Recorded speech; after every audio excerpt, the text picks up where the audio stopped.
안녕하세요. 이효진의 진짜 변호의 이효진 변호사입니다.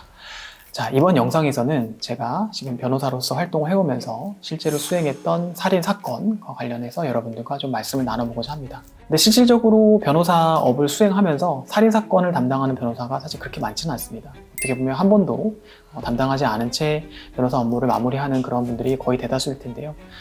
제가 실제로 어쨌든 그 수행했던 살인 사건과 관련해서 살인 사건은 왜 변호를 하는 것이고, 그리고 어떻게 변호를 진행하는지에 대해서 여러분들과 말씀을 나눠보고자 이 영상을 준비하게 됐습니다. 이 사건 같은 경우에는 제가 2년차 이제 변호사 일을 할 때 맡았던 사건이고요.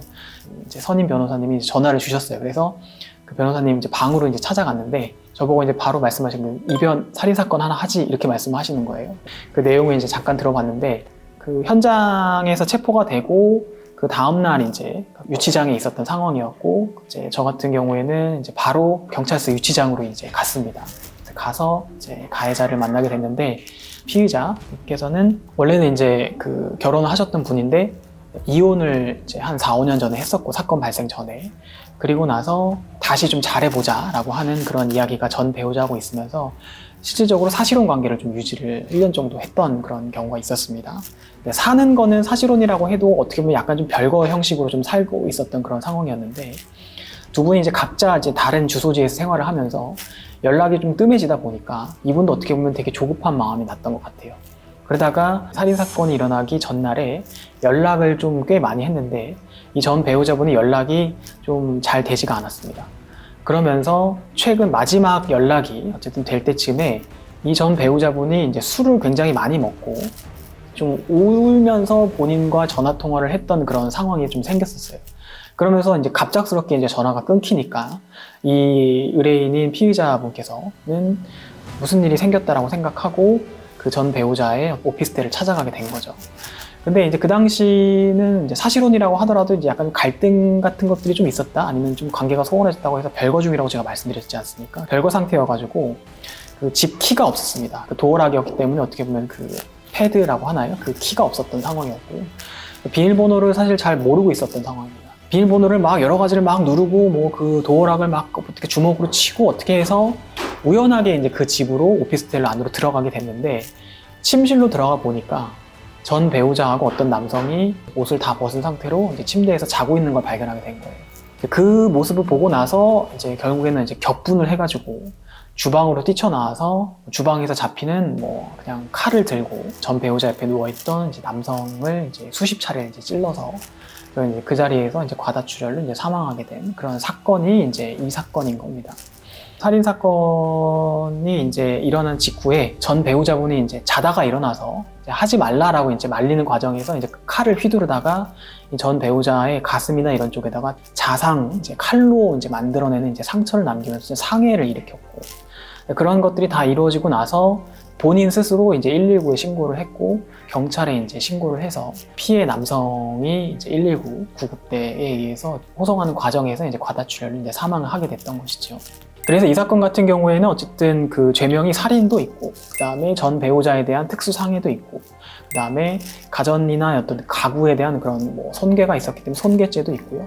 그리고 오피스텔에 무단으로 들어갔기 때문에 주거 침입이라고 하는 것도 있었습니다. 여러 가지 죄명이 있었지만 결국에 궁극적으로는 사실은 살인이라고 하는 것이 가장 큰 죄명이고, 이 사건이 이제 살인 사건이었던 것이죠. 자, 이 사건을 이제 해결했던 그런 과정에 대해서 좀 설명을 좀 드리겠습니다. 가장 중요하게 저희가 생각했던 거는 뭐냐면, 이 살인이 계획적인 살인이었느냐, 결국은 우발적인 살인이었느냐였습니다.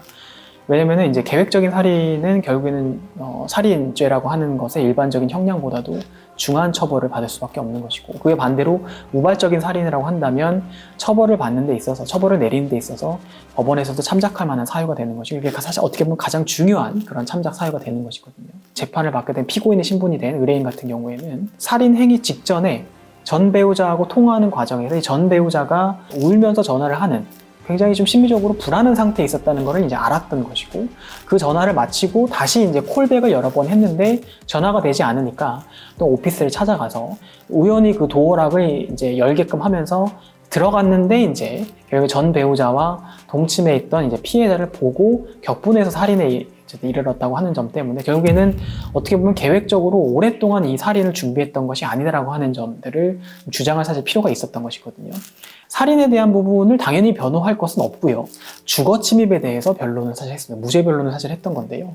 이 오피스텔에 들어갔던 방법도 사실은 좀 모호할 뿐더러 실질적으로 이 들어가게 된 것은 주거 침입 고의가 아니라 배우자가 굉장히 불안해서 어떻게 보면 자살이라든지 또는 극단적 선택을 할 수 있는 그런 과정이 좀 보였던 기존의 어떤 그런 상황이 있었기 때문에 이런 것들이 걱정돼서 확인하고자 부득이하게 들어가게 됐던 것이고 그렇기 때문에 주거 침입의 고의가 없었다는 하는 점을 좀 가장 크게 변론을 했던 것입니다. 그래서 여러분들이 보시면 의아하게 생각하실 수가 있는 게 살인사건인데 그 살인사건에 처벌받는 거하고 주거 침입에 처벌받는 거하고 비교하면 주거 침입은 사실 경미한 건데 그걸 갖고 다투시나요? 라고 생각하실 수 있겠지만 저희는 사실은 그 주거 침입에 대한 무죄 변론을 통해서 이 사건이 우발적인 살인이었다는 것을 좀 부각하려는 그런 계획을 사실 세우고 그런 변론을 진행을 했던 것이거든요. 그래서 결론적으로는 검찰에서는 30년을 구형을 했습니다.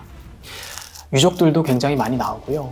저는 아직까지도 기억이 나는 게 제가 이제 변호인석에 앉았을 때 그 유족의 아버님이 저를 보는 그 눈빛 사실 지금 아직까지도 잊혀지지 않습니다. 피고인, 제 옆에 앉은 피고인을 보는 거라고 생각할 수도 저는 저를 보는 거라고 지금 생각이 드는데 약간 그 분노에 차이는 그 눈빛이 아직까지도 생각이 나고 매회 변론을 할 때마다 욕설이라든지 고성도 항상 있었던 그런 경우이기 때문에 사실은 그 진행하는 것이 그렇게 쉽지는 않았는데 어쨌든 이제 검사님께서 30년을 구형하셨는데 이제 제가 담당했던 1심 사건에서는 이제 17년형이 이제 선고가 됐습니다.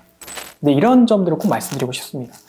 결국에는 변호사로서 어쨌든 변호를 한다는 것은 범죄를 정당화하는 그러한 그 업무를 처리하는 것이 아닙니다. 이런 살인자라고 하는 사람에 대해서 법과 어떻게 보면 시스템이라고 하는 것이 적용이 잘 된다라고 하는 것에 대한 얘기는 바꿔 말하면 모든 사람에게는 다 마찬가지로 법과 시스템이 원활하게 그리고 원칙대로 적용이 될 수 있다라고 하는 그러한 반증이 되는 것이고요. 그러한 것들을 어떻게 보면 감시하고 확인하는 역할을 하는 것이 변호인이라고 생각하신다면 살인자를 변호한다라고 하는 것에 대해서도 여러분들이 어느 정도 조금은 이해하실 수 있지 않을까라는 생각이 듭니다. 살인 사건을 수임하면 돈을 얼마나 받느냐라고 하는 거 일반적인 사건보다는 당연히 수임료가 비쌉니다. 금액을 말씀드리는 건 당연히 적절하지가 않고요. 그 돈이면 그러면 변호를 받을 수 있느냐 이런 생각을 하실 수도 있을 건데 말씀드렸다시피 이 변호를 하는 어떤 그런 의미를 생각을 해보시면 그래 다른 사건보다 당연히 많이 받을 것이고 수천만 원의 그런 수임료를 받는다라고 하는 정도에 좀 알고 계시면 여러분들 혹시라도 갖고 계신 궁금증을 조금이라도 해결해 드릴 수 있지 않을까 이런 생각이 들긴 합니다. 살인사건 변호를 왜 하느냐, 살인자도 변호를 할 수 있느냐. 결국에 제가 드리고 싶은 말씀은 그러한 살인자더라도 헌법과 형법에서 보장하고 있는 방어권의 행사를 위해서 그 부분을 조력해주는 그런 업무를 처리하는 것이 변호사다라고 하는 그런 점을 말씀드리고 싶어서 이런 영상을 사실 준비하게 됐습니다. 혹시라도 궁금한 것이 있거나 또는 정말로 어떤 변호가 필요한 일이 있다고 하신다면 제게 또 개인적으로도 연락 주셔도 좋고 저희 채널의 댓글을 통해서도 말씀 주셔도 좋을 것 같습니다. 오늘 영상이 또 여러분들께 혹시라도 도움이 됐다면 구독과 좋아요를 눌러주시고요. 저희는 또 다음번에 좋은 영상으로 여러분들을 찾아뵙도록 하겠습니다. 감사합니다.